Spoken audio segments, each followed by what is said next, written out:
Assalamualaikum warahmatullahi wabarakatuh. Salam sejahtera untuk kita semua. Om Swastiastu, Namo Buddhaya, salam kebajikan. Selamat siang Bapak dan Ibu. Jalan-jalan ke Pulau Bali, Cakep, jangan lupa membawa rombongan. cakep. Cakep. Bapak dan Ibu, berjumpa dengan kami kembali di Gasi Webinar berbagi tips dan trik penggajian.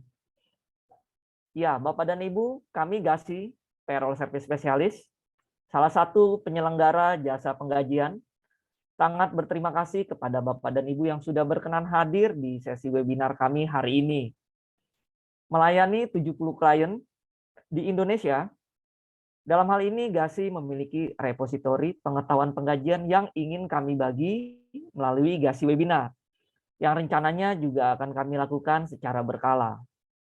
Dan untuk topik terpilih di sesi webinar hari ini, yaitu mengenai tata cara pembayaran jaminan hari tua sesuai dengan peraturan terbaru, yaitu Permenaker nomor 4 tahun 2022.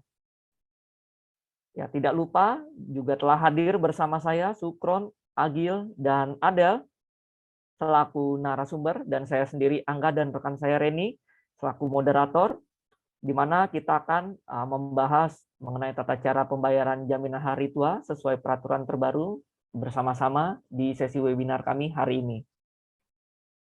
Ya, sebelum saya masuk ke pembahasan kita, kami mohon kepada Bapak dan Ibu berkenan izinkan kami terlebih dahulu untuk merampungkan penjelasan kami sebelum kemudian kami buka untuk ke sesi tanya jawab. Namun demikian, bagi Bapak dan Ibu yang sudah memiliki pertanyaan dapat menuliskan pertanyaan di chat room kami sejak bahkan saat ini. Dan untuk di sesi tanya jawab nanti, kami akan pilih pertanyaan yang terbanyak ditanyakan untuk kami dahulukan jawab. Untuk pertanyaan yang tidak terjawab di sesi hari ini, dengan senang hati akan kami jawab di kesempatan one-on-one session yang waktunya bisa kita sepakati bersama. Jadi silakan Bapak dan Ibu, sejak saat ini sudah dapat menuliskan pertanyaan di chat room kami. Lebih banyak pertanyaan akan jadi lebih mudah bagi kami untuk memahami penjelasan yang paling Bapak dan Ibu butuhkan. Sekaligus kami juga ingin menginformasikan untuk sesi webinar kami hari ini, kami akan memberikan sertifikat kehadiran bagi Bapak dan Ibu yang menghadiri webinar kami sekurang-kurangnya 1 jam. Jadi besar harapan kami kepada Bapak dan Ibu berkenan untuk terus mengikuti webinar kami hari ini hingga akhir nanti. Ya, tanpa berpanjang lebar, kita langsung masuk saja ke pembahasan pertama. Sebelum kita lebih jauh mengetahui bagaimana tata cara pembayaran jaminan hari tua sesuai peraturan terbaru, saya ingin merefresh sedikit apa itu yang dimaksud dengan JHT. Silakan. Ya, terima kasih Anggara. Selamat siang Bapak dan Ibu. Selamat datang di webinar kita pada hari ini, di mana webinar hari ini akan membahas terkait dengan tata cara pembayaran JHT sesuai dengan peraturan terbaru, yaitu Permenaker nomor 4 tahun 2022. Alangkah baiknya sebelum kita lanjut ke pembahasan, kita ulas sedikit kembali apa yang dimaksud dengan jaminan hari tua. Jadi, Jaminan Hari Tua atau JHT merupakan salah satu program dari BPJS Ketenagakerjaan, yakni berupa manfaat uang tunai yang dibayarkan sekaligus pada saat peserta memasuki usia pensiun, meninggal dunia, atau mengalami cacat total tetap. Untuk sumber iuran dari Jaminan Hari Tua atau JHT ini berasal dari iuran pekerja ditambah dengan iuran perusahaan yang nantinya akan dikembangkan oleh BPJS Ketenagakerjaan dan akan dibayarkan ketika telah memenuhi persyaratan pembayaran manfaat jaminan hari tua. Seperti itu Bapak dan Ibu. Baik, terima kasih Adel. Ya, sedikit merefresh ya tadi Bapak dan Ibu apa itu yang dimaksud dengan JHT. Jadi JHT ini merupakan salah satu program dari BPJS Ketenagakerjaan, yaitu berupa manfaat uang tunai yang dibayarkan sekaligus untuk peserta yang memasuki usia pensiun, meninggal dunia, atau mengalami cacat total tetap. Ya. Lalu apa yang menjadi latar belakang serta tujuannya dengan diterbitkannya peraturan terbaru ini? Silakan. Ya, baik Anggara.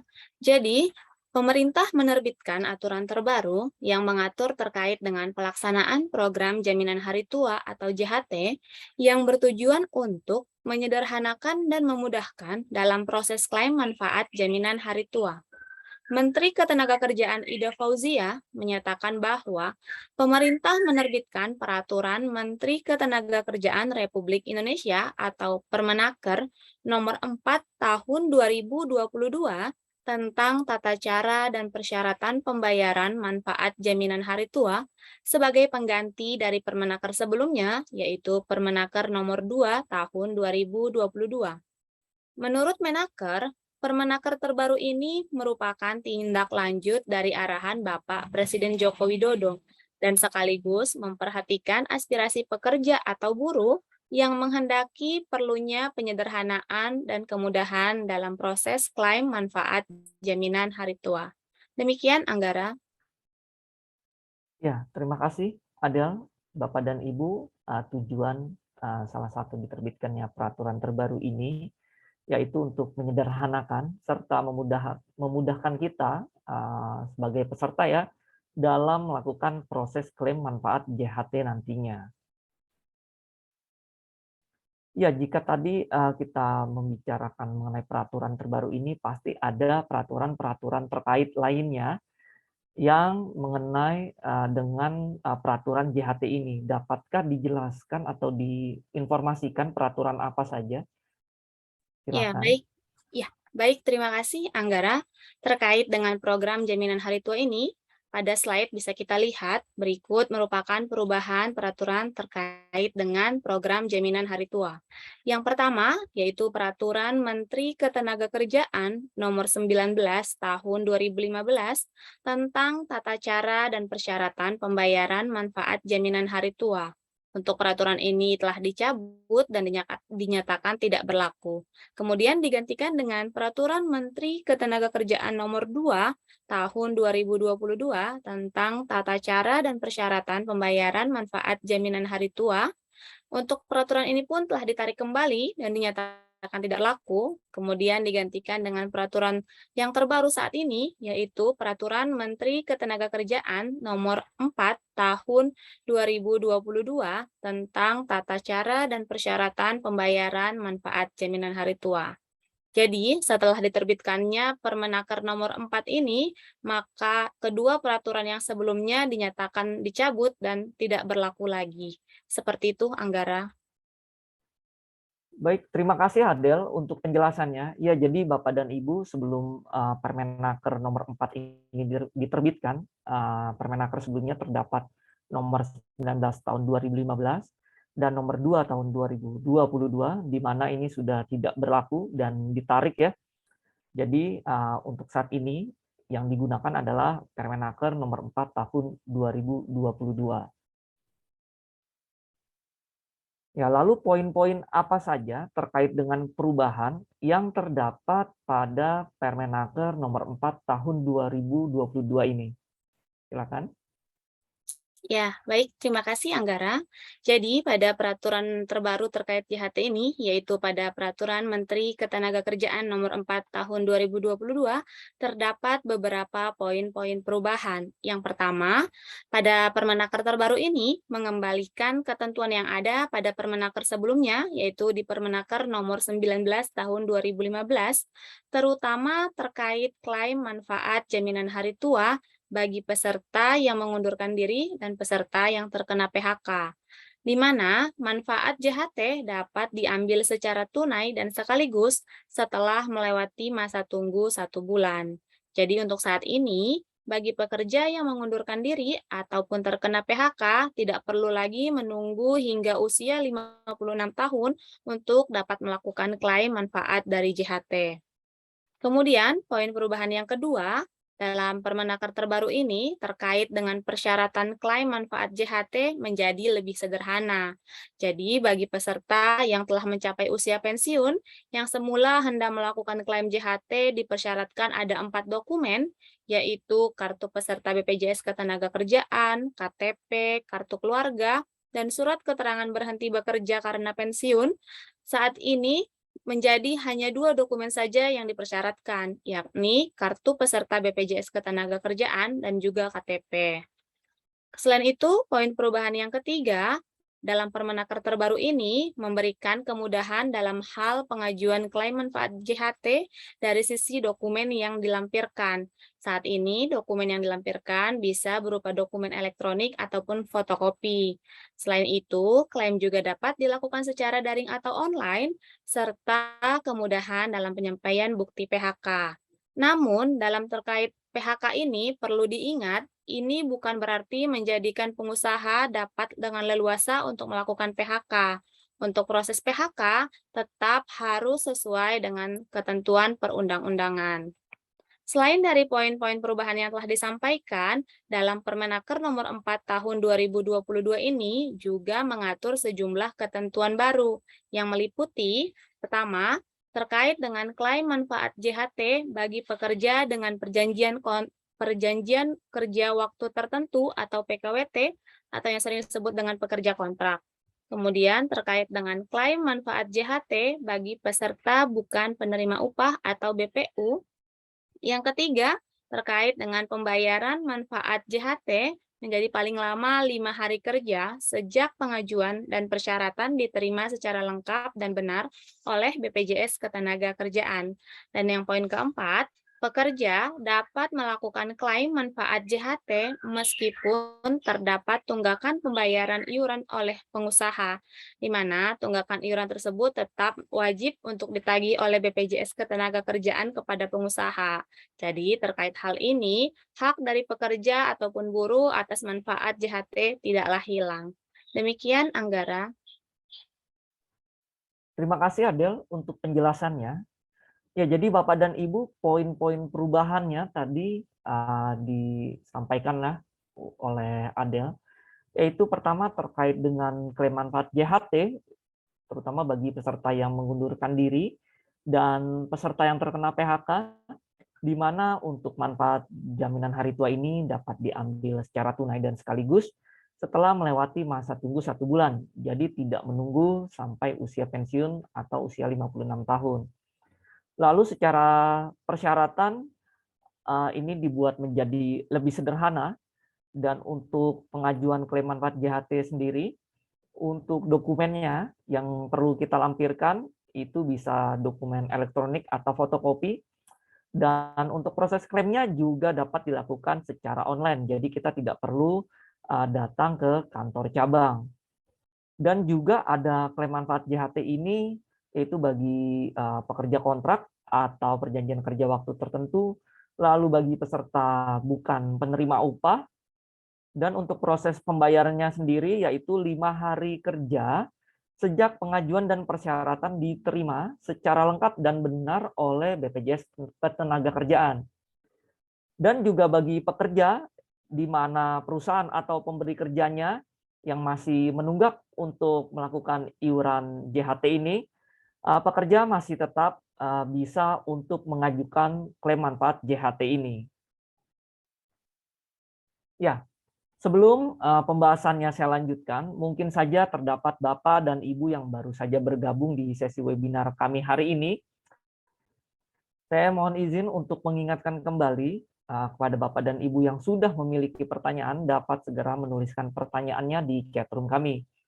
Pertanyaan Bapak dan Ibu akan membantu kami untuk memahami penjelasan yang paling Bapak dan Ibu butuhkan di sesi webinar kami hari ini.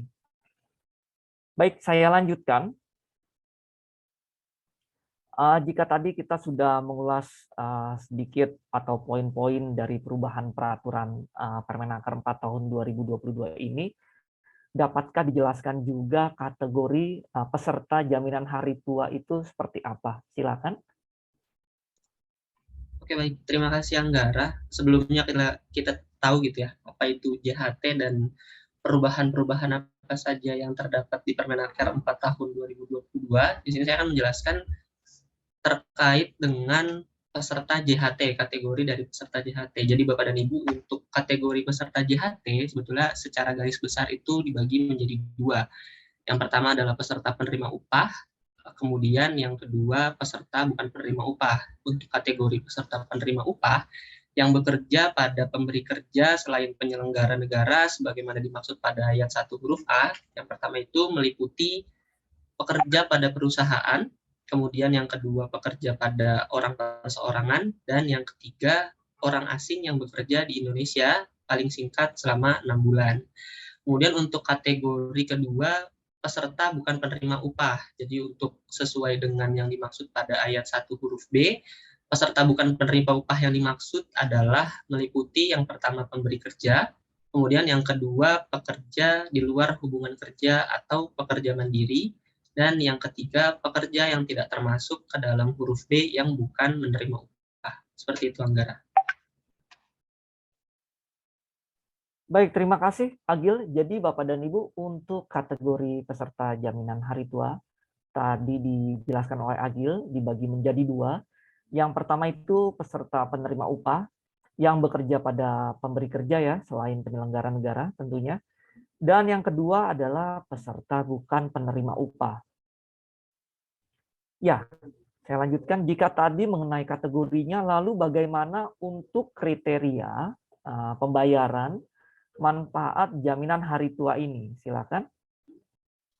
Oke, terima kasih Anggara. Izin saya lanjutkan pembahasan saya sebelumnya. Jadi, kalau sebelumnya kita mengetahui kategori peserta untuk pembayaran atau pembayaran manfaat dari JHT atau jaminan hari tua ini, di sini saya akan menjelaskan kriteria pembayaran manfaat JHT. Jadi, manfaat JHT ini dibayarkan kepada peserta jika yang pertama mencapai usia pensiun, kemudian yang kedua mengalami cacat total tetap, dan yang ketiga meninggal dunia, sesuai dengan pasal 4 Permenaker 4 tahun 2022.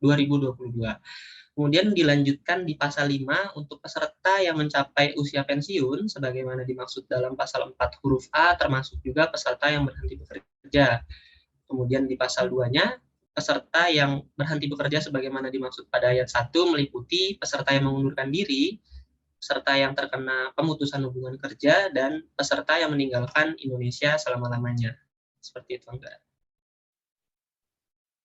Baik, terima kasih Agil. Jadi yang termasuk di dalam kriteria pembayaran manfaat JHT ini, itu bagi peserta yang mencapai usia pensiun, mengalami cacat total tetap, atau meninggal dunia. Dan untuk mencapai usia pensiun itu sendiri dibagi lagi seperti peserta yang mengundurkan diri, lalu peserta yang terkena PHK, dan juga peserta yang meninggalkan Indonesia untuk selama-lamanya. Nah, tadi setelah kita mengetahui kategorinya, lalu kriterianya, lalu dokumen-dokumen persyaratan apa saja yang kita butuhkan dalam proses klaim JHT untuk di masing-masing kategorinya. Silakan. Oke, baik. Terima kasih, Anggara. Jadi, setelah kita mengetahui peserta apa saja yang termasuk atau yang dapat melakukan proses klaim JHT atau jaminan hari tua, kemudian saya juga menjelaskan terkait dengan kriteria apa saja peserta yang dapat melakukan klaim JHT atau jaminan hari tua. Di sini saya akan menjelaskan atau menyebutkan terkait dengan dokumen persyaratan klaim JHT untuk masing-masing kategori. Jadi, di sini memang terdapat beberapa kategori peserta dengan dokumen persyaratan klaim yang berbeda-beda. Namun secara umum, dokumen klaim persyaratan JHT ini terdapat 3 dokumen wajib. Yang pertama, kartu BPJS Ketenagakerjaan, kemudian KTP atau bukti identitas lainnya, dan NPWP. Itu untuk kategori usia pensiun 56 tahun, kemudian usia pensiun PKB perusahaan, peserta perjanjian kerja waktu tertentu, dan peserta berhenti usaha bukan penerima upah atau BPU. Namun untuk kategori selanjutnya yaitu kategori peserta yang mengalami mengundurkan diri di perusahaannya. Jadi terdapat satu tambahan dokumen selain yang sudah saya sebutkan, yaitu kartu BPJS Ketenagakerjaan, KTP atau identitas lainnya, dan NPWP. Di sini ada satu tambahan dokumen, yang pertama yaitu surat keterangan pengunduran diri. Kemudian untuk kategori selanjutnya yaitu kategori pemutusan hubungan kerja. Nah, di sini juga terdapat satu tambahan dokumen Bapak dan Ibu. Jadi tambahan dokumennya yaitu bukti pemutusan hubungan kerja. Kemudian untuk kategori selanjutnya, kategori peserta yang meninggalkan Indonesia untuk selama-lamanya. Nah, di sini juga terdapat tambahan satu dokumen persyaratan klaim JHT selain kartu peserta BPJS Ketenagakerjaan, KTP atau bukti identitas lainnya, dan NPWP. Tambahan dokumen lainnya yaitu surat pernyataan tidak bekerja lagi di Indonesia. Kemudian untuk kategori peserta yang mengalami cacat total tetap, terdapat satu tambahan dokumen juga, yaitu surat keterangan dari dokter pemeriksa. Dan untuk peserta yang mengalami meninggal dunia, terdapat dua tambahan dokumen selain BPJS Ketenagakerjaan, KTP, dan NPWP. Dua tambahan dokumen lainnya untuk proses klaim JHT yaitu surat keterangan dari dokter pemeriksa dan surat keterangan ahli waris. Kemudian bagaimana untuk peserta atau kategori peserta yang ingin melakukan klaim sebagian jaminan hari tua atau JHT. Di sini dibagi dua, yaitu 10% dan 30%. Karena sesuai dengan Permenaker 4 tahun 2022, di sini disebutkan kategori klaim sebagian jaminan hari tua JHT itu dokumen tambahannya tidak ada, jadi dokumen wajib yang perlu dilengkapi oleh peserta hanya kartu peserta BPJS Ketenagakerjaan, KTP atau bukti identitas lainnya, dan NPWP. Namun beda halnya dengan peserta yang ingin melakukan klaim sebagian jaminan hari tua atau JHT sebesar 30%. Terdapat satu tambahan dokumen yaitu terkait dengan dokumen perbankan. Demikian, Anggara. Ya, terima kasih Agil untuk penjelasannya ya, sangat lengkap sekali ini. Jadi untuk dokumen persyaratan klaim JHT ini, Bapak dan Ibu, kita harus melihat dulu nih, misalnya kita ingin mencarikan kita karena apa nih kategorinya, apakah usia pensiun, atau mengundurkan diri, atau kita terkena PHK. Ya, sampai dengan tadi Agil jelaskan, apakah kita ingin mengklaim juga JHT itu sebagian ya 10% ataupun 30%. Jadi masing-masing kategori ini mempunyai kelengkapan dokumennya sendiri, seperti itu Bapak dan Ibu. Ya, setelah kita mengetahui juga ya untuk kategori dokumen nih apa saja yang dibutuhkan, lalu bagaimana untuk proses klaim di JHT ini dapat dilakukan di mana saja? Silakan. Oke, terima kasih Anggara. Di sini saya akan menjelaskan prosedur klaim JHT atau jaminan hari tua Bapak dan Ibu. Jadi, setelah saya menjelaskan dokumen apa saja yang harus dilengkapi oleh Bapak dan Ibu untuk melakukan klaim jaminan hari tua atau JHT, prosedur klaim JHT ini dapat dilakukan oleh Bapak dan Ibu dengan dua prosedur atau dengan dua cara. Yang pertama, di kantor cabang, atau yang kedua bisa dilakukan klaim secara online. Di sini saya mungkin akan menjelaskan prosedur klaim JHT di kantor cabang sebagai berikut. Jadi sesuai dengan tampilan slide, jadi ketika Bapak atau Ibu ingin melakukan proses klaim JHT atau jaminan hari tua dengan datang langsung ke kantor cabang, pastikan Bapak dan Ibu membawa dokumen asli yang meliputi kartu peserta BPJS Ketenagakerjaan, kartu keluarga, EKTP, referensi kerja, buku tabungan, dan NPWP. Untuk NPWP ini opsional karena NPWP ini menjadi dokumen wajib apabila klaim yang dilakukan atas manfaat JHT atau jaminan hari tua dengan akumulasi saldo di atas 50 juta. Kemudian setelah Bapak dan Ibu sampai di kantor cabang terdekat, pastikan Bapak dan Ibu sudah mengaktifkan fitur GPS dan pastikan sudah berada di dekat lokasi kantor cabang. Kemudian setelah datang ke kantor cabang, scan QR code yang terdapat di kantor cabang, kemudian isi data diri pada kolom yang tersedia. Kemudian setelah Bapak dan Ibu mengisikan data diri pada kolom yang tersedia, unggah dokumen persyaratan klaim. Jika sudah, maka akan mendapatkan notifikasi bahwa pengajuan berhasil dilakukan. Nah, kemudian setelah mendapatkan notifikasi yang di mobile atau handphone Bapak dan Ibu, jadi perlihatkan notifikasi tersebut kepada petugas untuk mendapatkan nomor antrian. Kemudian setelah mendapat nomor antrian, Bapak dan Ibu tunggu hingga nomor antrian dipanggil dan akan melakukan verifikasi data melalui wawancara bersama dengan petugas BPJS Ketenagakerjaan yang berada di kantor cabang tersebut. Kemudian setelah verifikasi berhasil, maka Bapak dan Ibu akan menerima tanda terima. Nah, setelah semua prosedurnya dijalankan, maka proses pengajuan telah selesai. Selanjutnya, Bapak dan Ibu bisa menunggu saldo JHT masuk ke dalam rekening Bapak dan Ibu. Kemudian untuk prosedur klaim JHT secara online. Nah, prosedur klaim JHT secara online ini terdapat dua cara. Jadi Bapak dan Ibu bisa melakukan di situs lapak ASIK. Nah, yang pertama ini saya akan menjelaskan menggunakan situs lapak ASIK. Jadi persiapkan dokumen yang perlu disiapkan juga sama seperti Bapak dan Ibu ketika melakukan klaim di kantor cabang. Jadi kartu peserta BPJS Ketenagakerjaan, KTP, KK, kemudian surat keterangan berhenti bekerja atau surat keterangan habis kontrak sesuai dengan kategori Bapak dan Ibu ketika melakukan klaim proses JHT ini.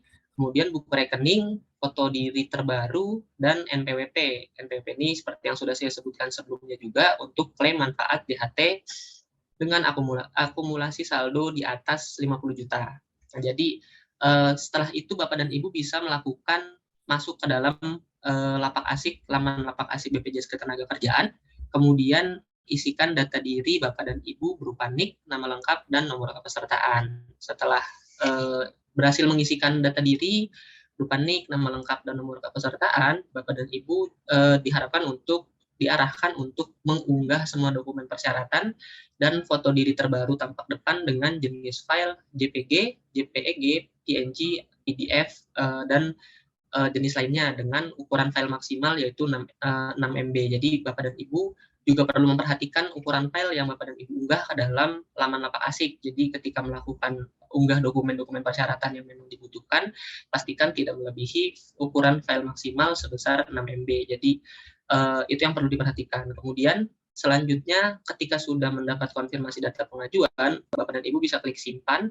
Selanjutnya akan mendapat jadwal wawancara online yang akan dikirimkan melalui email. Jadi Bapak dan Ibu akan menerima email setelah berhasil mengunggah dokumen, kemudian klik simpan, maka akan mendapat jadwal wawancara online yang dikirimkan melalui email ke email yang terdaftar atau email yang didaftarkan oleh Bapak dan Ibu. Jadi kemudian setelah itu akan dihubungi dengan petugas untuk melakukan verifikasi data melalui wawancara via video call. Kemudian setelah semua prosedurnya dijalankan dan setelah semua prosedurnya selesai, saldo JHT Bapak dan Ibu kemudian akan dikirimkan ke rekening yang telah diisikan sebelumnya melalui laman lapak ASIK. Seperti itu. Kemudian cara yang kedua melalui online itu bisa juga melalui aplikasi JMO atau Jam Sostek Mobile. Jadi Bapak dan Ibu selain melakukan pencairan melalui lapak ASIK BPJS Ketenagakerjaan, Bapak dan Ibu juga bisa melakukannya melalui Jam Sostek Mobile atau JMO. Cara mencairkan BPJS Ketenagakerjaan online ini pastikan sudah melakukan pembaharuan data di aplikasi JMO atau Jam Sostek Mobile. Jadi Bapak Ibu harus melakukan pembaharuan data di aplikasi tersebut, kemudian baru bisa melakukan proses klaim JHT melalui aplikasi tersebut. Untuk caranya, di sini saya akan jelaskan sedikit. Jadi untuk dokumennya sama, yaitu kartu peserta BPJS Ketenagakerjaan, buku tabungan, EKTP, kartu keluarga, NPWP dan foto diri terbaru serta surat pengalaman kerja, surat keterangan berhenti bekerja atau surat lainnya yang memang dibutuhkan sebagai dokumen persyaratan proses pengajuan klaim JHT atau jaminan hari tua. Nah, untuk caranya Bapak dan Ibu bisa melakukan download terlebih dahulu untuk aplikasi JMO atau Jam Sostek Mobile, kemudian pilih menu pengkinian data, selanjutnya akan muncul data mengenai kepesertaan BPJS Ketenagakerjaan. Kemudian Bapak dan Ibu bisa melakukan verifikasi data atas data yang sudah tampil di aplikasi tersebut. Jadi Bapak dan Ibu periksa data semua data yang tampil. Kemudian jika memang sudah sesuai, maka pilih sudah dan klik sudah. Kemudian Bapak dan Ibu akan diminta melakukan verifikasi data melalui biometrik wajah. Dan selanjutnya Bapak dan Ibu diarahkan untuk mengisikan data berupa nomor HP dan alamat email. Kemudian selanjutnya maka tampil masukan data mengenai NPWP dan kemudian rekening yang digunakan oleh Bapak dan Ibu. Kemudian setelah semua datanya diisi, isi data diri pribadi, kemudian NPWP, nomor rekening, nomor handphone, dan alamat email. Selanjutnya tampil data yang sudah dimasukkan ketika proses pengkinian data. Selanjutnya akan Bapak dan Ibu bisa pilih konfirmasi jika semua tampilan data sudah sesuai dan sudah benar, dan proses pembaharuan data sudah selesai. Jadi Bapak dan Ibu melakukan update atas data diri, NPWP, nomor rekening jika memang terdapat update. Kemudian ketika semuanya sudah selesai, pilih konfirmasi dan proses pembaharuan data telah selesai. Kemudian untuk selanjutnya pilih jaminan hari tua dan klaim JHT. Kemudian selanjutnya pilih alasan pengajuan klaim. Bila semua syarat yang sudah terpenuhi semua, jadi pilih alasan pengajuan klaimnya. Kemudian akan ada tampilan data kepesertaan kembali. Jadi pilih selanjutnya jika memang sudah sesuai dan sudah selesai. Kemudian Bapak dan Ibu akan diminta kembali untuk melakukan verifikasi wajah. Kemudian akan muncul saldo JHT dan pilih selanjutnya. Kemudian terakhir akan muncul tampilan konfirmasi untuk klaim JHT. Jika sudah sesuai, pilih konfirmasi dan proses pencairan JHT telah berhasil, Bapak dan Ibu tinggal menunggu saldo pencairan atas jaminan hari tua atau JHT tersebut masuk ke dalam rekening Bapak dan Ibu yang sudah didaftarkan di aplikasi Jam Sostek Mobile atau JMO. Kemudian itu seluruh proses yang dijalankan melalui kantor cabang atau melalui lapak asik ataupun melalui Jam Sostek Mobile atau JMO. Nah, sebagai informasi tambahan juga, Bapak Ibu juga dapat melakukan pengecekan status klaim di situs BPJS Ketenagakerjaan dengan memasukkan nomor kepesertaan atau NIK dan klik lacak klaim saya. Seperti itu, Anggara. Ya, terima kasih Agil untuk penjelasannya. Ya, Bapak dan Ibu, untuk proses klaim JHT ini dapat dilakukan tadi melalui kantor cabang dan juga secara online, di mana untuk secara online ini ada dua cara tadi ya. Yang pertama, Bapak dan Ibu bisa mengunjungi website lapak asik BPJS Ketenagakerjaan atau menggunakan via aplikasi Jam Sostek Mobile. Seperti itu, Bapak dan Ibu. Ya, sehubungan dengan perubahan peraturan ini, poin-poin apa saja terkait perubahan peraturan JHT ini dapatkah dijelaskan sekiranya pasal-pasal berapa saja yang terkait atas perubahan peraturan ini? Silakan. Ya, baik Bapak dan Ibu, terkait dengan pasal-pasal apa saja yang berubah dari peraturan sebelumnya, ini terdapat di pasal 18, pasal 19, dan juga pasal 20. Mari kita bahas lebih detail terkait dengan perubahannya.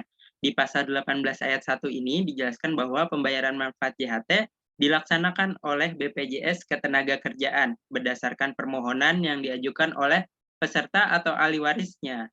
Apabila peserta ini sudah meninggal dunia dengan melampirkan persyaratan sebagaimana dimaksud dalam pasal 7, pasal 9, pasal 11, pasal 13, pasal 15, dan pasal 17.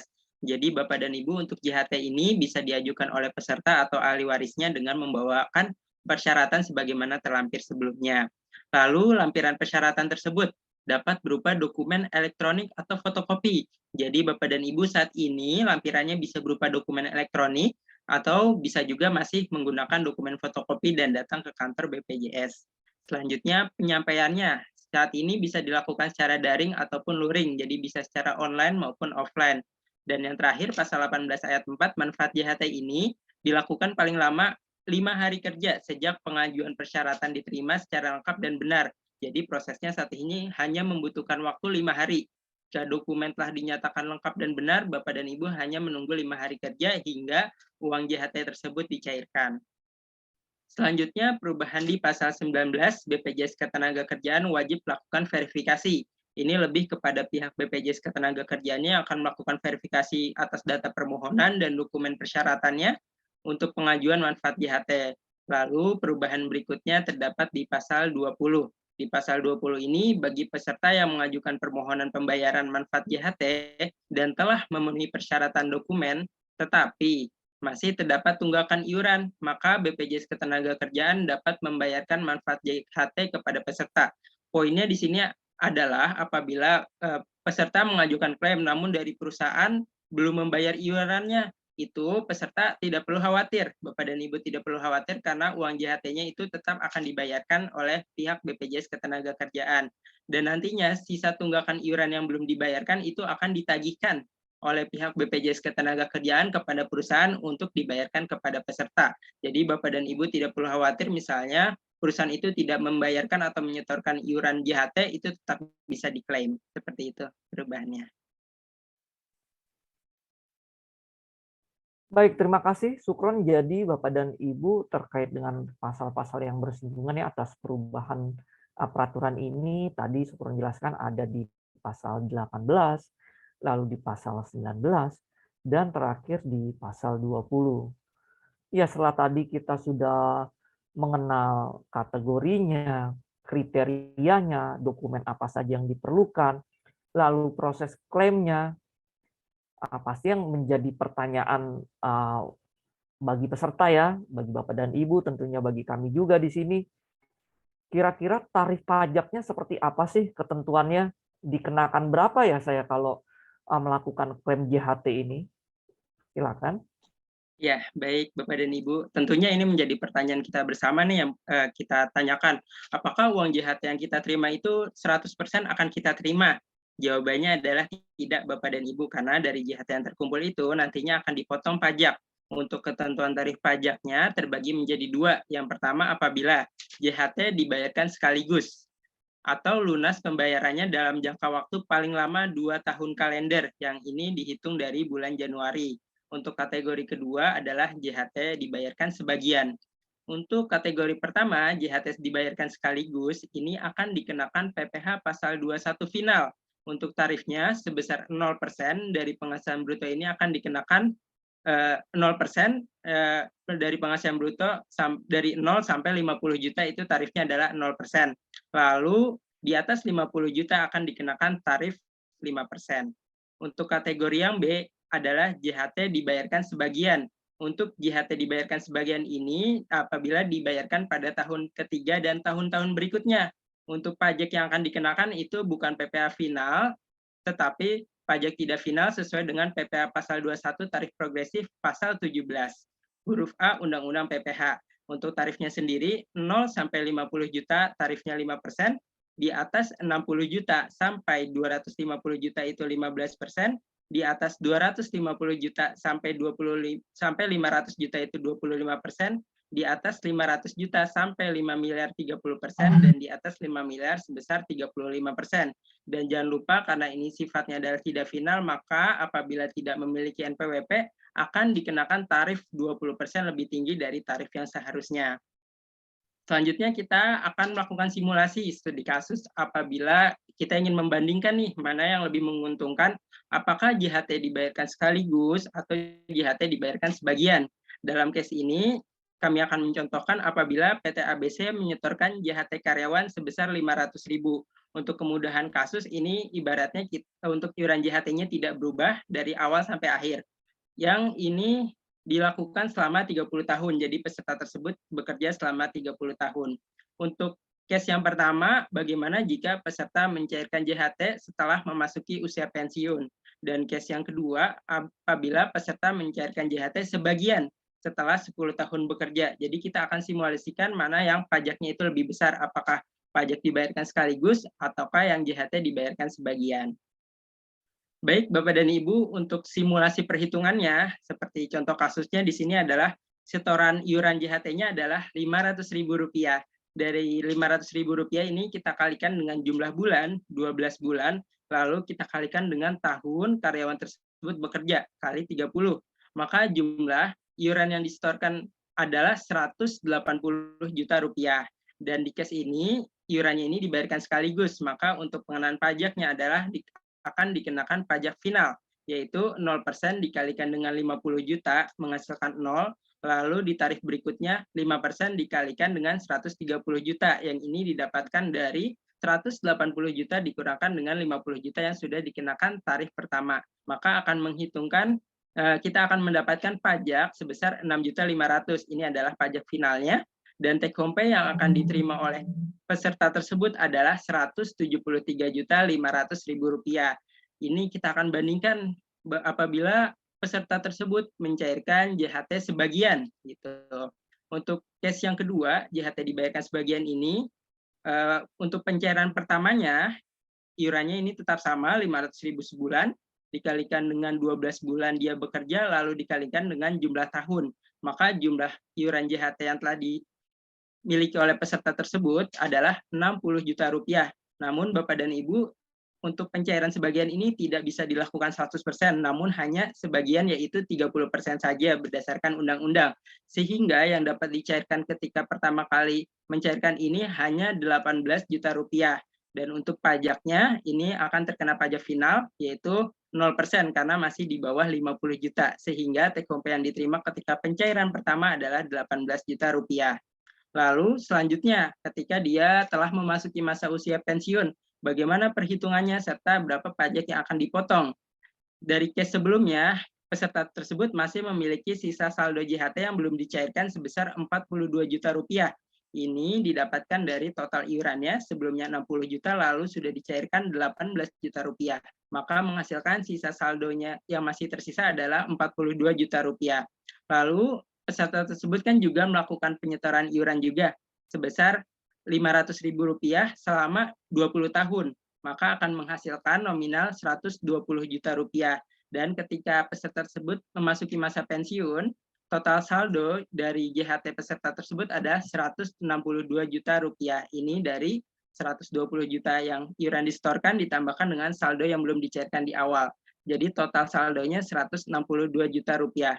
Lalu bagaimana dengan perhitungan pajaknya, Bapak dan Ibu? Untuk pajaknya sendiri, karena di sini pencairannya jangka waktunya sudah lebih dari 2 tahun, maka akan dikenakan pajak tidak final. Untuk perhitungan pajaknya adalah 5% dikalikan dengan 60 juta, menghasilkan pajak 3 juta. Lalu di tarif berikutnya itu ada di tarif 15%, dikalikan dengan 102 juta rupiah yang didapatkan dari 162 juta dikurang 60 juta. Maka di tarif kedua ini 15% menghasilkan angka 15.300.000 rupiah. Dan Bapak dan Ibu perlu dilihat di sini total pajaknya menjadi 18.300.000 rupiah. Sangat jauh-jauh berbeda dari ketika peserta tersebut mencairkan pajak sekaligus, karena di sini sudah terkena tarif pajak tidak final. Dan untuk take home pay yang akan diterima pada saat pencairan pertama dan kedua ini apabila ditotalkan Rp161.700.000. Jadi di sini bisa kita bandingkan angkanya berbeda jauh, baik angka pajak maupun angka take home pay yang akan diterima. Jadi di sini sebagai pertimbangan Bapak dan Ibu apabila ingin mencairkan JHT sebagian itu akan terkena tarif pajak progresif yang angka pajaknya itu akan menjadi lebih besar jika dibandingkan karyawan mencairkan pajak secara sekaligus. Namun apabila memang kebutuhan karyawan untuk mencairkan itu sebenarnya sesuai peraturan tetap bisa dilakukan pencairan dengan pertimbangan yang telah saya paparkan ini, yaitu tarif pajaknya menjadi lebih besar. Seperti itu, Anggara.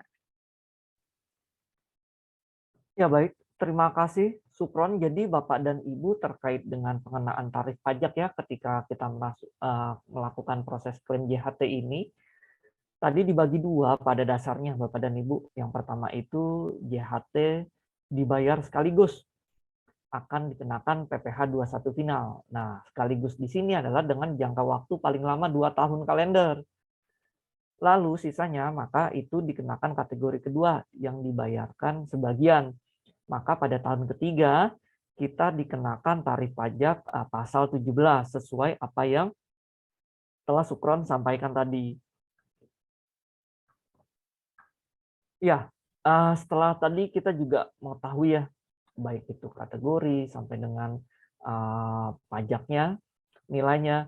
Nah, untuk perubahan-perubahan seperti ini kan tidak 1 kali 2 kali ya dalam setahun, maksudnya tidak bisa diduga. Baik itu perubahan BPJS Ketenagakerjaan, perubahan peraturan pajak, perubahan BPJS Kesehatan, dan lain sebagainya, yang tentunya ini kan sangat dinamis sekali untuk pergerakannya.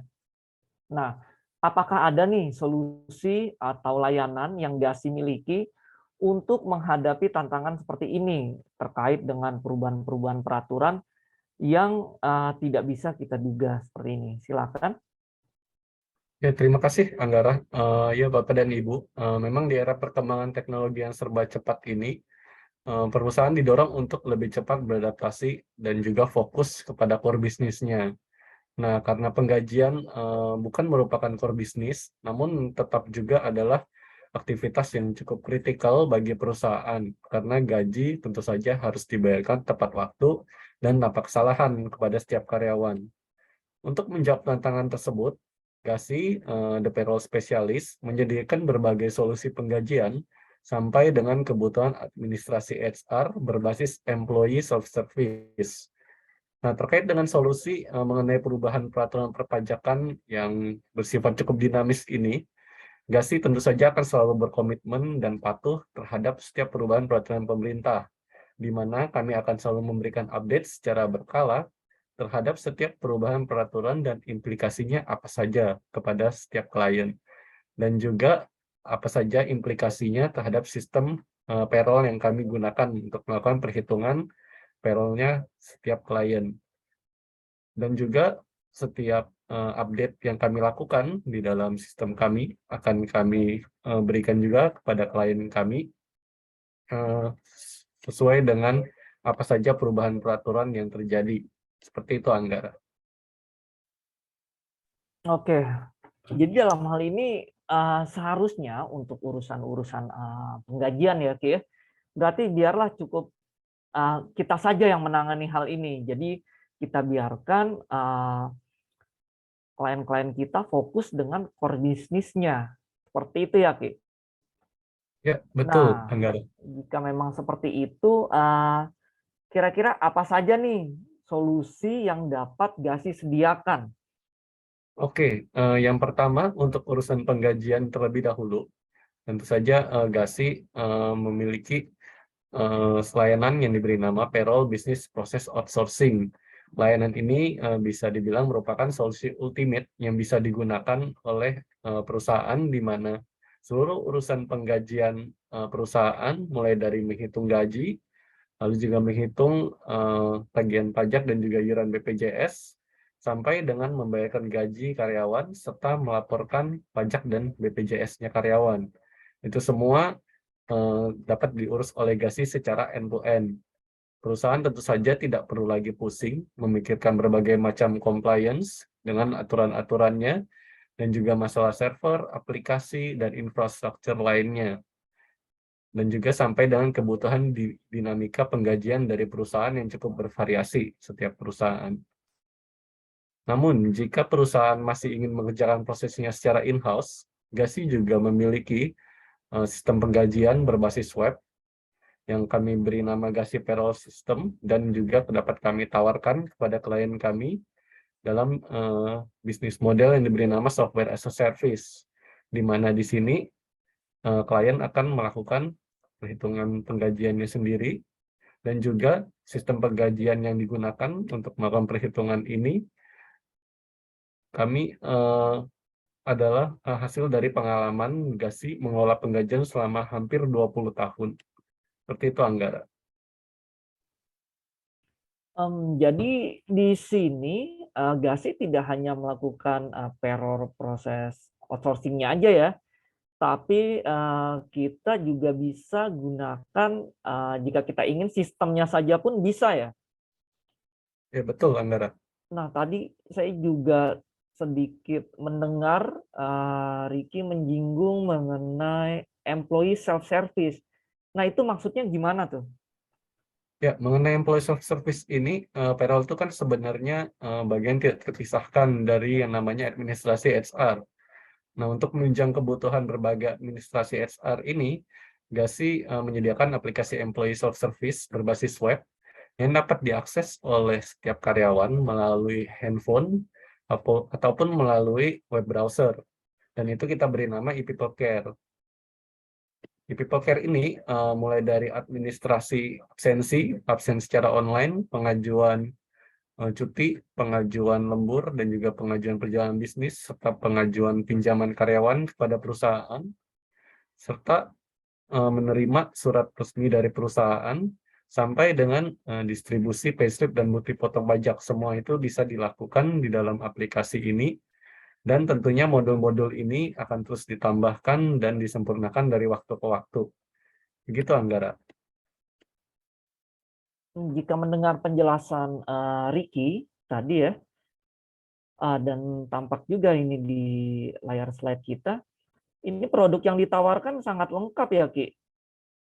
Ya, betul. Nah, Bisa kalau dibilang. saya sebagai prospektif kliennya atau saya ingin menggunakan jasa GASI di sini dengan melihat produk dengan fitur seperti ini, pasti di kepala saya itu yang teringat pertama-tama pasti mengenai harganya nih.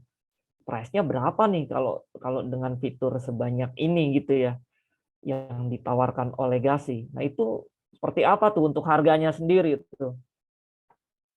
Ya, kalau untuk harga sebenarnya tentu saja akan sangat menyesuaikan dengan skala ekonomi perusahaan, di mana tentunya total biaya akan bergantung dari seberapa banyaknya jumlah karyawan yang akan diproses payroll-nya. Karena saat ini bisa dibilang kami memiliki klien cukup bervariasi, dari yang karyawannya hanya puluhan sampai dengan belasan ribu, maka bisa dibilang harga yang kami berikan cukup kompetitif dan tentunya tetap sesuai dengan budget perusahaan kecil maupun perusahaan besar. Selain dari jumlah karyawan, harga ini juga tentunya akan berbeda tergantung dari bisnis model yang akan diambil. Apakah proses perhitungannya payroll klien ini akan di-outsource sepenuhnya secara end-to-end kepada kami, dan itu diberi nama bisnis model bisnis proses outsourcing, atau perhitungan payroll klien ini bisa juga dilakukan oleh klien sendiri, tapi dengan menggunakan aplikasi dari Gasi yang diberi nama Gasi Payroll System. Nah, di bagian bisnis model ini diberi nama Software as a Service atau SaaS. Dan tentunya di SaaS ini harganya akan jauh lebih bersahabat. Mungkin untuk bagi yang berminat mengetahui lebih lanjut mengenai layanan Gasi lainnya dan juga mengenai layanan yang lebih detail, dapat menghubungi nomor telepon yang tertera di layar. Seperti itu, Anggara. Terima kasih, Anggara, atas waktunya. Baik, terima kasih Riki untuk penjelasannya. Jadi Bapak dan Ibu sekarang sudah tidak perlu berpusing-pusing lagi nih, baik itu urusan payroll atau terkait dengan peraturan-peraturan ya, jika terdapat perubahan. Dalam hal ini kami Gasi juga bisa menyesuaikan dengan produk dan fitur-fitur yang tadi sudah Riki jelaskan gitu ya. Nah, jadi dalam hal ini baik itu terkait harga juga ini kita dapat berkompetitif lah terkait dengan harganya ya. Itu dapat dilihat berapa banyak jumlah employee yang diproses, atau Bapak dan Ibu juga ingin menggunakan SaaS kami, itu juga bisa, dan untuk harga itu dapat dibicarakan atau dinegosiasikan kembali. Jadi jika Bapak dan Ibu berminat dengan produk dengan fitur-fitur yang kami sampaikan tadi, Bapak dan Ibu dapat menghubungi nomor telepon yang tertera di layar di bagian pojok kanan bawah tersebut, Bapak dan Ibu. Baik, terima kasih Riki. Untuk itu saya lanjutkan kembali. Baik teman-teman, dapatkah teman-teman sampaikan tadi rangkuman mengenai webinar kita hari ini, pembahasan mengenai JHT ini, baik itu dari poin-poin yang sudah kita sampaikan, kategori, kriteria, tata cara klaim, sampai dengan tadi kita perhitungan pajaknya. Oke, silakan. Ya, terima kasih Anggara. Baik, saya akan menyampaikan terkait dengan rangkuman dari webinar kita pada hari ini, yaitu di mana pemerintah telah menerbitkan peraturan terbaru yang mengatur terkait dengan program jaminan hari tua, yaitu pada Peraturan Menteri Ketenagakerjaan Nomor 4 Tahun 2022 tentang tata cara dan persyaratan pembayaran manfaat jaminan hari tua, di mana dalam peraturan terbaru ini bertujuan untuk menyederhanakan dan memudahkan dalam proses klaim manfaat jaminan hari tua sebagaimana yang telah dipaparkan pada sesi webinar yang mencakup yang pertama, mengembalikan ketentuan yang ada pada Permenaker nomor 19 tahun 2015. Yang kedua, adanya penyederhanaan persyaratan dan kemudahan dalam hal proses klaim manfaat jaminan hari tua. Yang ketiga, memberikan kemudahan dalam hal pengajuan klaim manfaat jaminan hari tua. Dan yang keempat, adanya ketentuan baru terkait dengan klaim manfaat jaminan hari tua bagi PKWT dan juga bagi bukan penerima upah. Demikian, Anggara. Ya, baik. Terima kasih Adel untuk rangkuman atas webinar kita hari ini. Ya, Bapak dan Ibu, usai sudah untuk proses pembahasan webinar kita hari ini, dan kita akan masuk ke sesi berikutnya, yaitu sesi tanya jawab. Dan untuk di sesi tanya jawab nanti, saya akan dibantu oleh rekan saya Reni yang akan membacakan pertanyaan terpilih untuk kita bahas bersama. Untuk itu, saya persilakan Reni. Baik, terima kasih Anggara untuk waktunya, dan terima kasih juga atas sesi pembahasan dengan narasumber kami.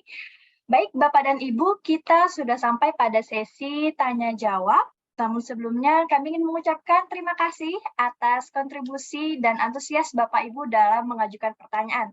Seperti yang kita lihat pada kolom chat sudah banyak pertanyaan yang Bapak dan Ibu sampaikan dan akan kami bahas satu persatu.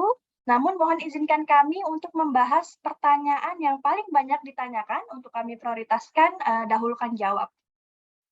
Baik, langsung saja ke pertanyaan pertama dari Bapak Parlindungan Siregar. Pertanyaannya adalah, bagaimana prosedur pengajuan klaim manfaat JHT jika sudah pernah melakukan klaim sebelumnya? Apakah pengajuan klaim manfaat selanjutnya ada diberlakukan final atau tidak? Silakan teman-teman. Ya, baik. Jadi pertanyaan Bapak Perlindungan ini saya simpulkan ada 2 pertanyaan. Yang pertama, prosedurnya apabila ingin mencairkan JHT namun sebelumnya sudah pernah mencairkan. Dan yang kedua, terkait dengan pajaknya itu seperti apa. Baik, Bapak Perlindungan, untuk pencairan JHT ini prosedurnya sama, bisa dilakukan secara online dan offline, dan dokumen persyaratannya itu bisa dibawa atau dilengkapi sesuai dengan yang telah disampaikan oleh rekan saya di sesi sebelumnya. Dokumen-dokumennya disiapkan, lalu Bapak bisa cairkan itu online dan offline gitu, seperti prosedur ketika ingin mencairkan JHT pertama kali. Jadi ya, pencairan kedua kali juga prosedurnya tetap sama. Lalu terkait dengan pajaknya, baik, untuk pertanyaan pajak ini kita perlu lihat lebih detail terkait dengan tahun pencairannya. Apakah ketika pencairan kedua ini sudah lebih dari 2 tahun sejak pencairan pertama atau belum? Jika belum 2 tahun atau masih di dalam jangka waktu 2 tahun, itu terkena tarif pajak final. Namun apabila pencairannya ini sudah lebih dari 2 tahun, maka akan dikenakan tarif pajak tidak final. Jadi yang perlu kita perhatikan adalah tahun ketika pencairan keduanya ini dari jangka waktu pencairan pertama. Seperti itu. Baik, terima kasih Sukron untuk penjelasannya. Jadi Bapak dan Ibu dapat kita simpulkan bersama penjelasan dari Sukron bahwa prosedur pengajuan klaim dari manfaat JHT ini jika kita sudah pernah melakukan klaim sebelumnya sama dengan prosedur yang kita lakukan sebelumnya, tidak ada yang berbeda, dapat dilakukan secara online ataupun offline, dan juga melengkapi dokumen-dokumen yang sudah ditentukan. Dan untuk pajaknya atau pengenaan tarifnya itu perlu diperhatikan jangka waktu dari pencairan yang pertama dan pencairan yang kedua. Apabila dari pencairan pertama ke pencairan kedua lebih dari 2 tahun, maka akan dikenakan tarif tidak final. Sedangkan jika masih kurang dari 2 tahun dari pencairan yang pertama, maka akan dikenakan tarif pajak final. Baik, saya akan lanjutkan ke pertanyaan berikutnya dari Bapak Satrio Adi. Pertanyaannya adalah, izin bertanya, syarat klaim peserta mengundurkan diri tadi di info surat keterangan mengundurkan diri. Itu maksudnya surat keterangan mengundurkan diri yang kita buat atau perusahaan ya. Kalau dari yang saya baca tadi, berarti dengan surat pengunduran diri kita bisa saja melakukan klaim. Silakan teman-teman. Ya, baik Bapak Satrio, saya coba bantu jawab untuk pertanyaan ini. Jadi tadi pertanyaannya terkait dengan syarat pencairan klaim JHT bagi karyawan yang mengundurkan diri. Memang betul tadi di slide itu syarat yang dia harus kumpulkan adalah surat keterangan untuk mengundurkan diri.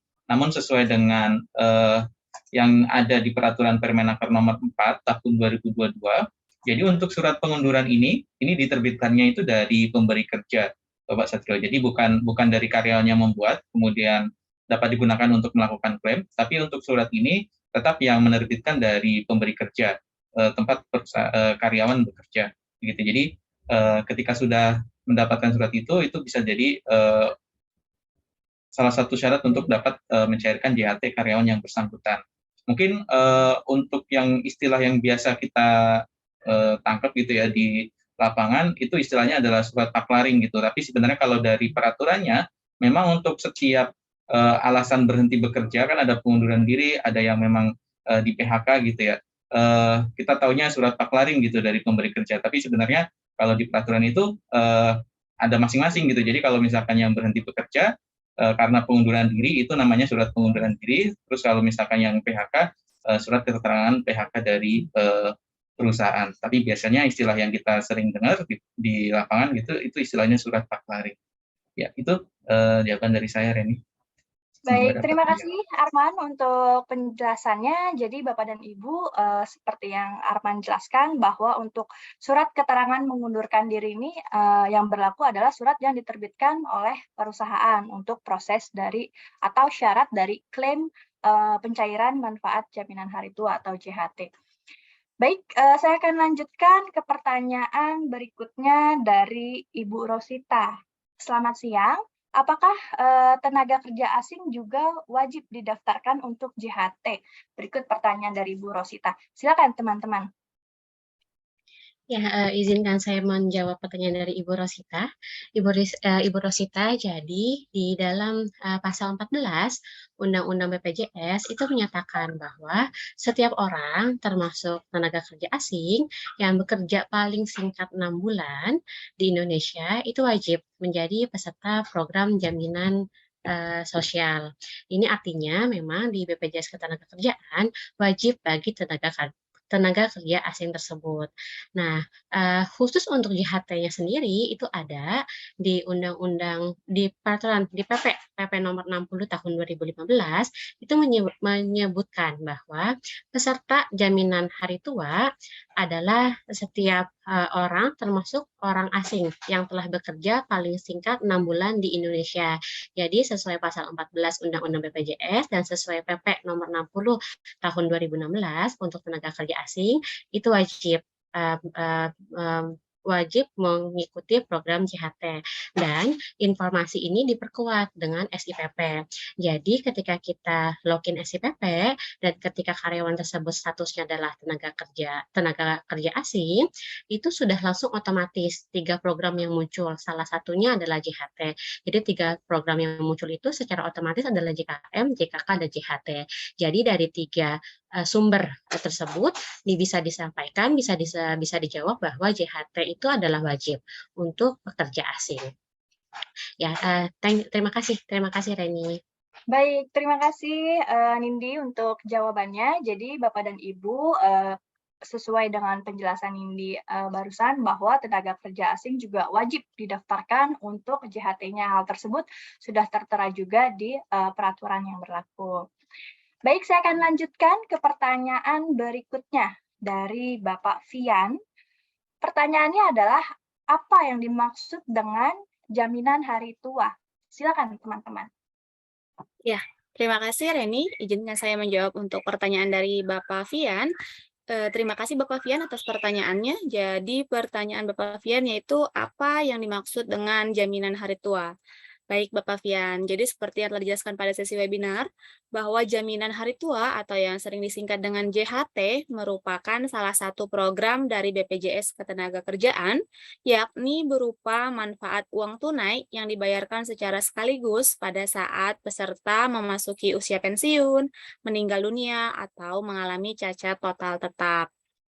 Jadi JHT ini bertujuan untuk menjamin agar peserta dapat menerima uang tunai saat memasuki kriteria yang saya sebutkan sebelumnya. Dan dalam rangka mempersiapkan diri memasuki masa pensiun, di dalam Undang-Undang Nomor 40 Tahun 2004 tentang Sistem Jaminan Sosial Nasional, di sini membuka peluang manfaat JHT untuk diberikan kepada peserta tanpa harus menunggu sampai dengan usia pensiun. Demikian Bapak Fian. Baik, terima kasih Adel untuk penjelasannya. Jadi Bapak dan Ibu dapat kita simpulkan, jaminan hari tua itu merupakan salah satu program dari BPJS Ketenagakerjaan dengan memberikan manfaat uang tunai yang dibayarkan secara sekaligus kepada peserta saat peserta tersebut memasuki usia pensiun, meninggal dunia, ataupun mengalami cacat total. Hal tersebut dilakukan agar peserta yang hendak memasuki masa pensiun tersebut atau mengalami cacat total tetap ataupun meninggal dunia dapat mempersiapkan diri untuk memasuki masa pensiun tersebut. Baik, saya akan lanjutkan ke pertanyaan berikutnya dari Ibu Via. Pertanyaannya adalah, siapa saja yang dapat menjadi peserta dari program Jaminan Hari Tua atau JHT ini? Silakan teman-teman. Ya, terima kasih Reni dan terima kasih Ibu Via atas pertanyaannya. Izinkan saya menjawab pertanyaan dari Ibu Via terkait dengan siapa saja yang menjadi peserta program Jaminan Hari Tua. Kalau secara peraturan, seluruh karyawan yang bekerja dan untuk pemberi kerja itu juga diwajibkan menjadi peserta program Jaminan Hari Tua. Namun secara peraturan memang lebih eksplisit dibagi menjadi dua kategori. Yang pertama adalah peserta penerima upah yang bekerja pada pemberi kerja selain penyelenggara negara. Untuk kategori ini meliputi pekerja pada perusahaan, pekerja pada perseorangan, dan orang asing yang bekerja di Indonesia paling singkat selama 6 bulan. Kemudian untuk kategori kedua yaitu peserta bukan penerima upah. Untuk kategori ini meliputi pemberi kerja, pekerja di luar hubungan kerja, atau pekerja mandiri, dan yang ketiga pekerja bukan menerima upah selain pekerja di luar hubungan kerja atau mandiri. Seperti itu Ibu Via. Baik, terima kasih Agil untuk penjelasannya. Jadi Bapak dan Ibu sesuai penjelasan yang telah Agil sampaikan bahwa untuk siapa saja sih yang dapat menjadi peserta dari program Jaminan Hari Tua atau JHT ini, itu dibagi menjadi dua kategori, yaitu kategori pertama, peserta penerima upah yang bekerja pada pemberi kerja selain penyelenggara negara. Salah satunya di dalamnya termasuk pekerja yang bekerja pada perusahaan. Lalu kategori yang kedua adalah peserta bukan penerima upah, yang di dalamnya salah satunya adalah pemberi kerja. Baik, Bapak dan Ibu, sebelum saya lanjutkan ke pertanyaan berikutnya, kembali saya mengingatkan kepada Bapak dan Ibu, silakan Bapak dan Ibu tuliskan pertanyaan pada kolom chat. Semakin banyak pertanyaan akan semakin memudahkan kami untuk memahami penjelasan apa yang paling Bapak dan Ibu butuhkan pada webinar kami kali ini. Dan juga kami ingatkan bahwa kami akan memberikan sertifikat kehadiran bagi Bapak dan Ibu yang menghadiri webinar kami sekurang-kurangnya 1 jam. Jadi kami berharap Bapak dan Ibu berkenan untuk terus mengikuti webinar kami hingga akhir sesi. Baik, saya akan lanjutkan ke pertanyaan berikutnya dari Pak Murti. Pertanyaannya adalah, apa saja manfaat yang bisa didapat dari jaminan hari tua? Silakan teman-teman. Baik, terima kasih Bapak Murti atas pertanyaannya terkait dengan manfaat JHT. Jadi sebelum kita membahas manfaat, kita perlu tahu lebih detail dulu bahwa program JHT ini ditujukan sebagai pengganti penghasilan yang terputus. Jadi ini sebagai pengganti terputusnya penghasilan karena meninggal, cacat, ataupun hari tua. Dan manfaatnya ini nanti dibayarkan secara sekaligus apabila peserta mencapai usia 56 tahun. Selain kondisi tersebut, JHT tersebut juga bisa dicairkan dengan batas tertentu, yaitu paling banyak 30% dan juga 10%. 30% ini untuk kepemilikan rumah dan 10% untuk persiapan masa pensiun. Selain manfaat ini, ada juga manfaat bagi pekerja migran Indonesia. Jadi pekerja migran Indonesia ini adalah orang Indonesia yang bekerja di luar negeri. Itu bagaimana statusnya untuk mengikuti program JHT ini sifatnya adalah opsional atau tidak wajib bagi pekerja migran Indonesia. Namun apabila pekerja migran tersebut mengikuti program JHT, akan menerima manfaat-manfaat yang sama seperti orang yang bekerja di Indonesia seperti warga negara Indonesia lainnya. Seperti itu, Reni. Baik, terima kasih Sukron untuk penjelasannya. Jadi Bapak dan Ibu dapat kita simpulkan bersama bahwa apa saja sih manfaat yang bisa didapat dari keikutsertaan kita dalam program Jaminan Hari Tua ini. Seperti yang Sukron jelaskan bahwa manfaat JHT ini dapat dibayarkan secara sekaligus apabila peserta mencapai usia 56 tahun, meninggal dunia, mengalami cacat total tetap, atau meninggalkan Indonesia untuk selama-lamanya. Lalu selain itu juga untuk program Jaminan Hari Tua ini manfaatnya dapat diberikan sebagian sampai batas tertentu setelah pesertaan mencapai minimal 10 tahun keikutsertaannya dalam program JHT ini. Dan untuk persentase pencairan sebagian ini paling banyak 30% dari total saldo JHT yang diperuntukkan untuk kepemilikan rumah atau paling banyak 10% dari total saldo JHT untuk keperluan lain.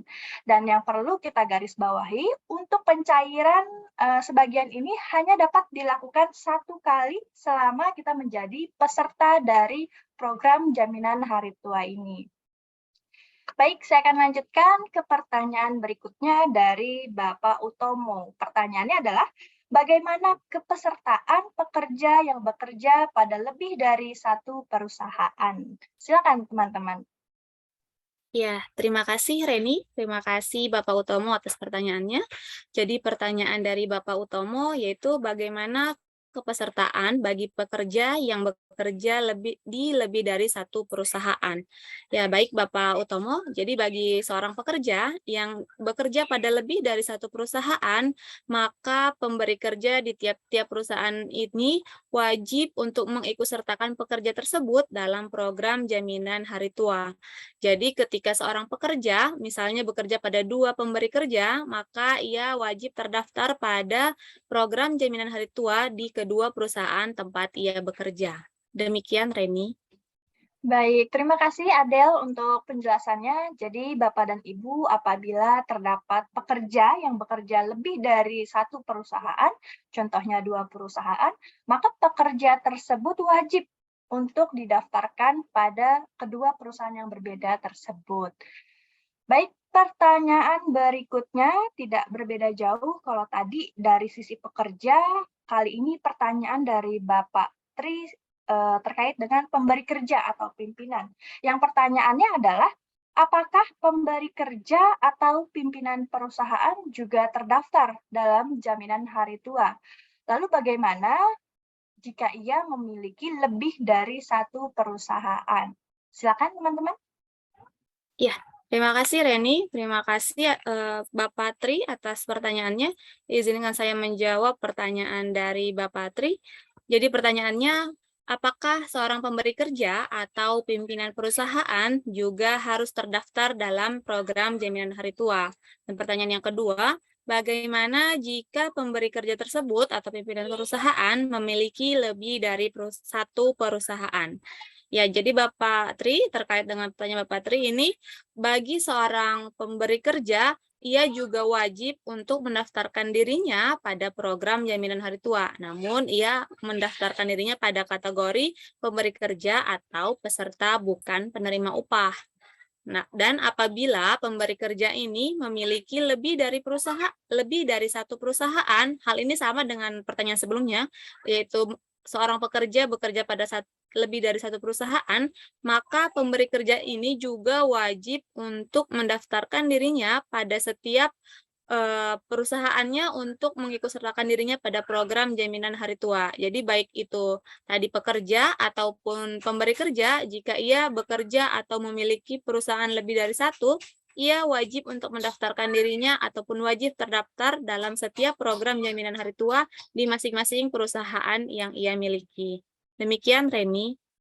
Baik, terima kasih Adel untuk penjelasannya. Jadi Bapak dan Ibu, sesuai dengan penjelasan Adel bahwa selain dari pekerja, apabila pekerja tersebut bekerja pada lebih dari satu perusahaan, maka pekerja harus didaftarkan di 2 perusahaan tersebut.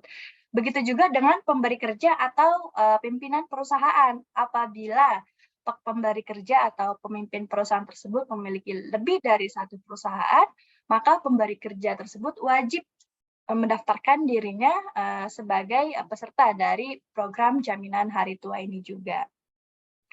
Baik, saya akan lanjutkan ke pertanyaan berikutnya dari Ibu Isma. Pertanyaannya adalah, apakah pekerja dapat mengecek saldo jaminan hari tua yang dimilikinya? Silakan teman-teman.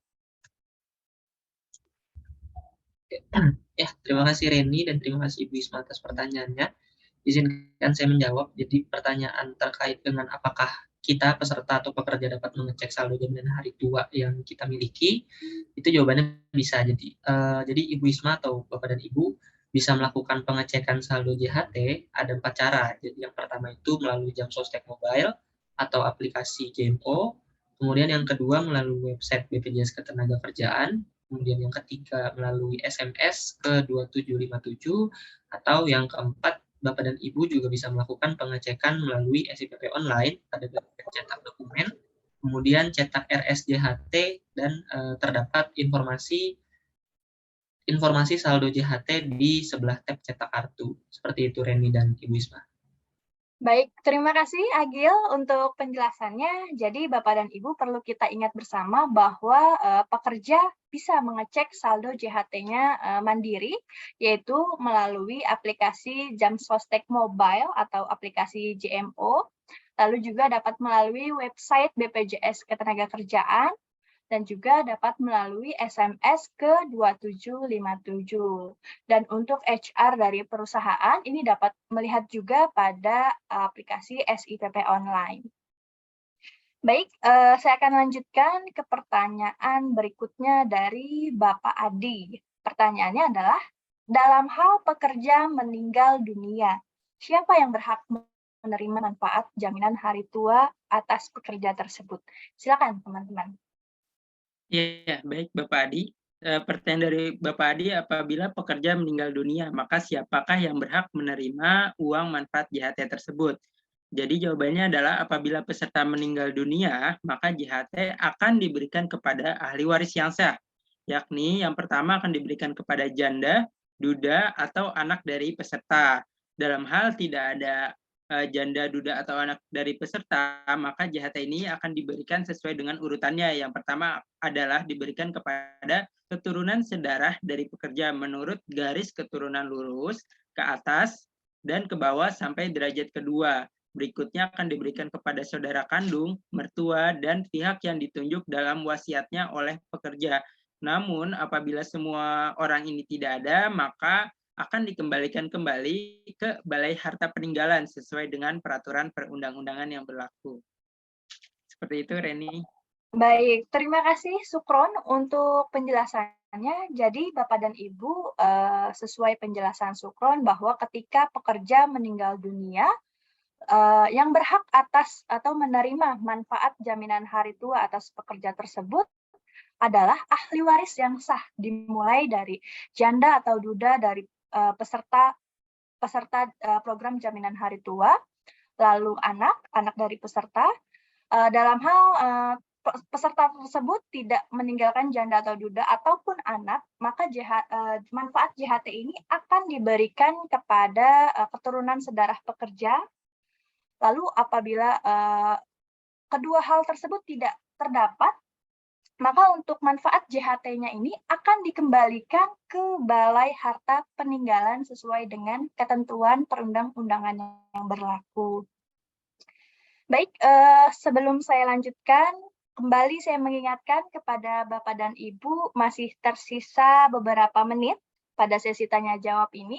Silahkan bagi Bapak dan Ibu yang masih memiliki pertanyaan, tuliskan pada kolom chat. Setiap pertanyaan akan kami kupas tuntas pada sesi tanya-jawab kali ini. Namun apabila terdapat pertanyaan yang tidak sempat kami jawab, dengan senang hati akan kami jawab pada kesempatan one-on-one session di waktu terpisah. Baik, berikutnya pertanyaan dari Ibu Nadine. Pertanyaannya adalah, bagaimana bila perusahaan kurang membayar iuran atau bahkan tidak membayarkan iuran jaminan hari tua pekerjanya? Silakan teman-teman. Ya, baik Ibu Nadine, terkait dengan pertanyaan Ibu Nadine, apabila perusahaan itu kurang membayar iurannya. Seperti itu pertanyaannya, jadi perusahaan itu wajib membayarkan sesuai dengan perhitungannya yang berlaku. Dan apabila terdapat kekurangan pembayaran karena perusahaan melaporkan upahnya tidak sesuai atau perusahaan tidak, perusahaan akan dikenakan sanksi administratif. Yang pertama berupa teguran tertulis, yang kedua berupa denda, dan juga berupa perusahaan itu tidak mendapatkan pelayanan publik tertentu seperti pelayanan perizinan terkait usaha, izin mengikuti tender, izin memperkerjakan tenaga kerja asing, izin penyedia jasa pekerjaan, dan juga izin mendirikan bangunan. Jadi Bapak dan Ibu perlu diperhatikan untuk membayarkan iurannya itu sebagaimana mestinya. Dan juga perlu diingat Bapak dan Ibu bahwa sanksi administratif tersebut juga dikenakan bagi perusahaan yang tidak mendaftarkan pekerjanya dalam program JHT. dan juga tidak membayarkan iuran JHT pekerjanya. Jadi akan mendapatkan sanksi-sanksi yang sama juga seperti teguran, denda, dan juga tidak mendapatkan pelayanan publik tertentu. Dan itu pastinya nanti akan menyulitkan perusahaan juga seperti itu. Terima kasih Sukron untuk penjelasannya. Jadi Bapak dan Ibu, apabila terdapat perusahaan yang kurang membayar iuran atau tidak membayarkan iuran dari program jaminan hari tua para pekerjanya, maka perusahaan tersebut akan dikenakan sanksi administrasi denda sampai dengan perusahaan tersebut tidak akan mendapat pelayanan publik tertentu. Baik, saya akan lanjutkan pertanyaan berikutnya dari Bapak Hardono. Pertanyaannya adalah, apa perbedaan jaminan hari tua dan jaminan pensiun? Silakan, teman-teman. Ya, terima kasih Reni. Terima kasih Bapak Hardono atas pertanyaannya. Izinkan saya menjawab untuk pertanyaan dari Bapak Hardono. Pertanyaannya, apakah perbedaan antara jaminan hari tua dan jaminan pensiun? Ya, jadi Bapak Hardono, untuk jaminan hari tua dan jaminan pensiun memang sekilas terkesan serupa. Keduanya juga sama-sama berfungsi untuk menjamin keamanan sosial di hari tua, dan keduanya juga merupakan program yang diusung oleh BPJS Ketenagakerjaan. Namun sebenarnya jaminan hari tua dan jaminan pensiun ini adalah dua program yang berbeda. Untuk perbedaan mendasarnya bisa kita lihat dari beberapa sisi. Yang pertama bisa kita lihat dari sisi tujuan penyelenggaraan, dan yang kedua bisa kita lihat dari sisi pembayarannya. Untuk dari sisi tujuan penyelenggaraan, untuk jaminan hari tua bertujuan untuk menjamin agar peserta menerima uang tunai saat memasuki masa pensiun, mengalami cacat total tetap, ataupun meninggal dunia. Sementara tujuan dari program jaminan pensiun adalah untuk mempertahankan derajat kehidupan yang layak bagi peserta dan atau ahli warisnya, yang diwujudkan melalui pemberian penghasilan setiap bulan ketika peserta memasuki usia pensiun. Kemudian, jika dilihat dari sisi pembayarannya, untuk jaminan hari tua ini dibayarkan secara sekaligus kepada peserta jika telah memenuhi kriteria tertentu. Sementara untuk jaminan pensiun, ini dibayarkan setiap bulannya setelah pekerja tersebut memasuki masa pensiun, dan untuk jumlahnya akan disesuaikan setiap tahunnya berdasarkan dengan tingkat inflasi. Jadi untuk jaminan hari tua dan jaminan pensiun ini merupakan dua hal yang berbeda. Seperti itu, Bapak Hardono. Baik, terima kasih Adel untuk penjelasannya. Jadi Bapak dan Ibu, sesuai dengan penjelasan yang telah Adel sampaikan, untuk melihat perbedaan jaminan hari tua dan jaminan pensiun ini, kita bisa melihat dari dua sisi, yaitu tujuan penyelenggaraan dan pembayarannya. Di mana untuk jaminan hari tua ini bertujuan untuk menjamin peserta dengan memberikan uang tunai ketika peserta akan memasuki masa pensiun.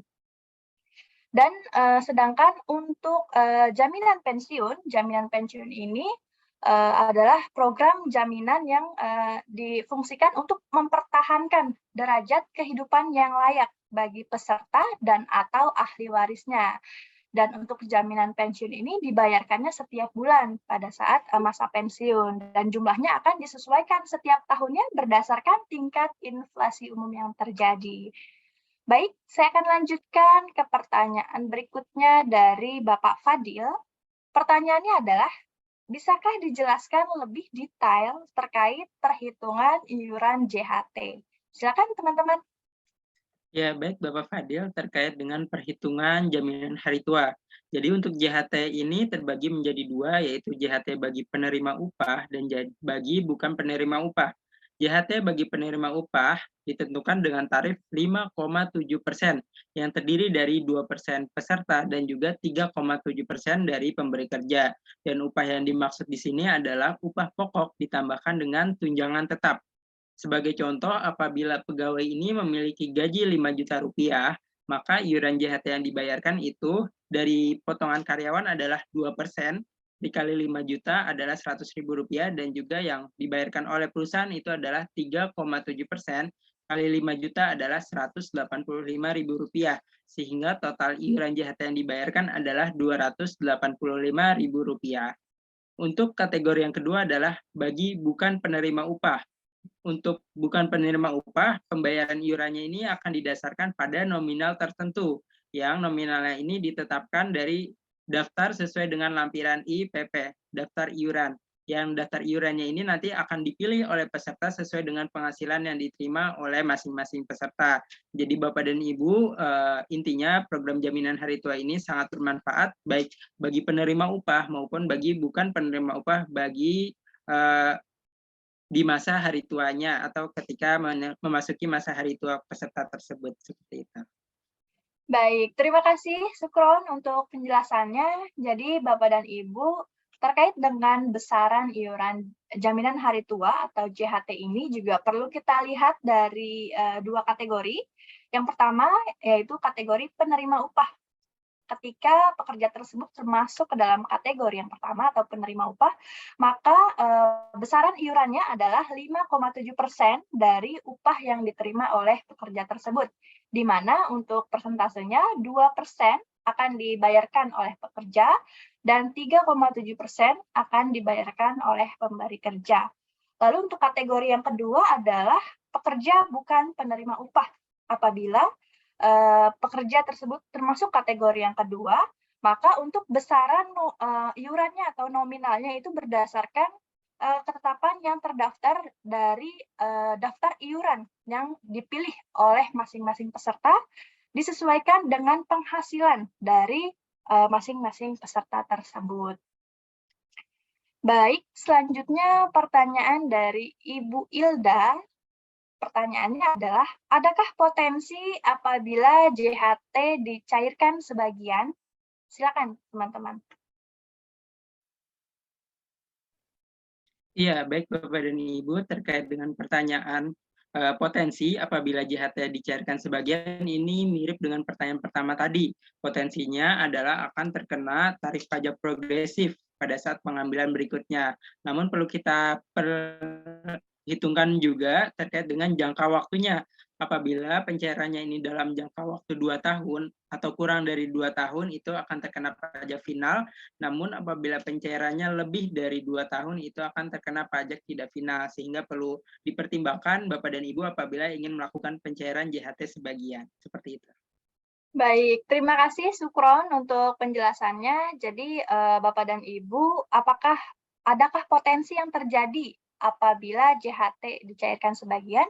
Seperti yang Sukron jelaskan, bahwa potensi akan terjadi apabila jarak antara pencairan yang pertama dan pencairan yang kedua itu berjarak lebih dari 2 tahun. Dikarenakan akan terkena pajak progresif atau pajak tidak final pada pencairan yang keduanya.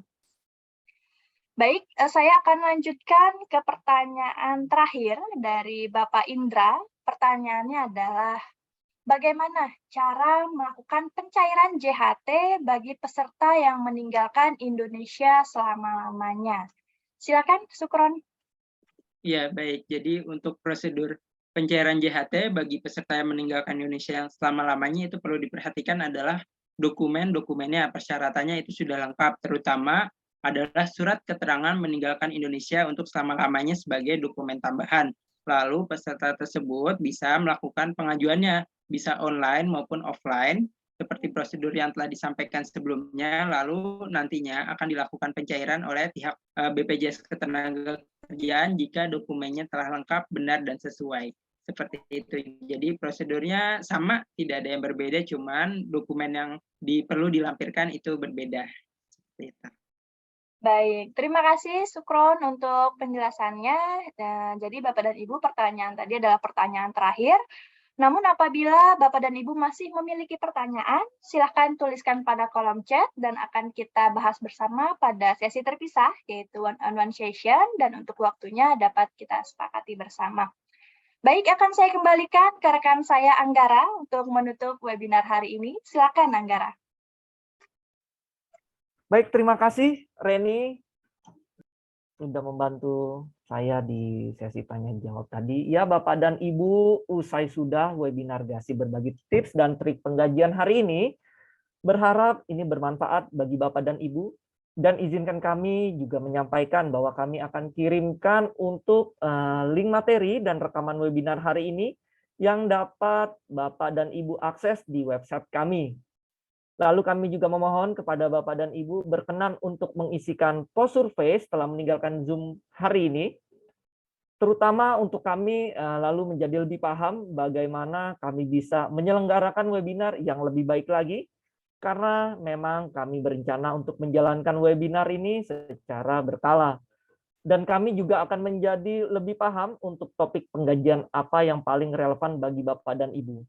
Dan sekaligus sebagai penutup saya informasikan juga untuk sesi webinar kami hari ini, kami akan memberikan sertifikat kepada Bapak dan Ibu yang menghadiri sekurang-kurangnya 1 jam di sesi webinar kami hari ini.